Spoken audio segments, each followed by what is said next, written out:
I think I have great relationships with all people. I am the least racist person in this room. He was one of the most racist presidents we've had in modern history. He pours fuel on every single racist fire. As we welcome to the stage former Vice President Joe Biden and President Donald J. Trump. So please be specific. How would you lead the country during this next stage of the coronavirus crisis? 2 minutes, uninterrupted.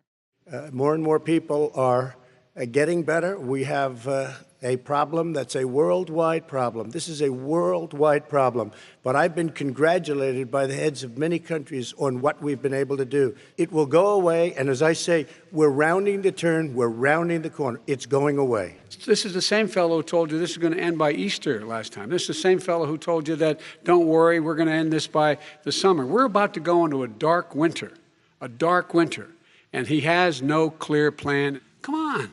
There's not another serious scientist in the world who thinks it's going to be over soon. President Trump, your reaction? I say over soon. I say we're learning to live with it. We have no choice. We can't lock ourselves up in a basement like Joe does. He has the ability to lock himself up. I don't know. He's obviously made a lot of money someplace. He says that we're learning to live with it.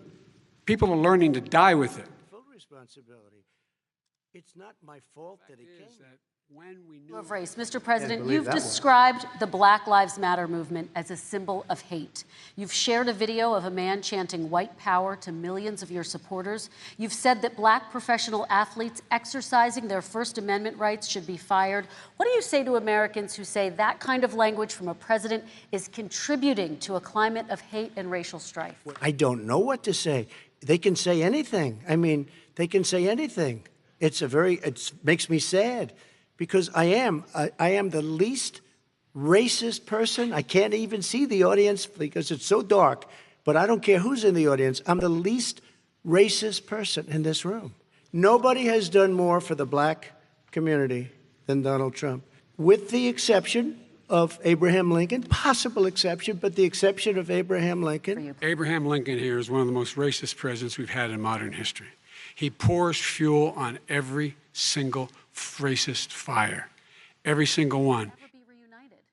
Children are brought here by coyotes and lots of bad people. Do you have a plan to reunite the kids? Yes, we're working on it we're trying very hard. But a lot of these kids come out without the parents. They come over through cartels and through coyotes and through gangs. It's not coyotes didn't bring them over. Their parents were with them. They got separated from their parents.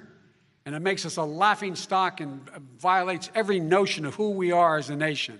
Your response, So 30 important. seconds, and then we'll move It just shows that he has no understanding of immigration or the laws. Catch and release is a disaster. When you say they come back, they don't come back, Joe. They never come back. Only the really, I hate to say this, but those with the lowest IQ, they might come back. Okay, President Trump. He didn't do it. He wants socialized medicine, and it's not that he wants it. His vice overturn president. that law. Those 20 million Americans could lose their health insurance almost overnight. And here's the problem. No matter how well you run it, it's no good. So I'd like to terminate Obamacare, come up with a brand new, beautiful health care. He's already cost the American people, because of his terrible handling of the COVID virus and the economic spillover, 10 million people have lost their private insurance.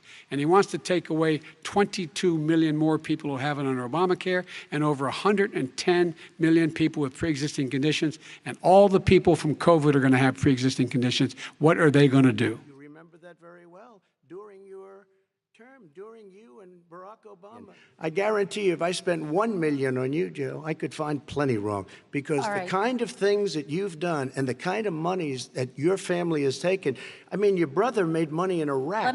Millions of dollars. Your other brother made a fortune, and it's all through you, Joe. And they say you get some of it, and you do live very well. You have houses all over the place. You live very well. There's a reason why he's bringing up all this malarkey. There's a reason for it. He doesn't want to talk about the substantive issues. It's not about his family and my family. It's about your family. Very confused guy. He thinks he's running against somebody else. He's running against Joe Biden. You keep talking about all these things you're going to do, and you're going to do this, but you were there just a short time ago, and you guys did nothing. We did. You know, Joe, I ran because of you. I ran because of Barack Obama, because you did a poor job. If I thought you did a good job, I would have never run.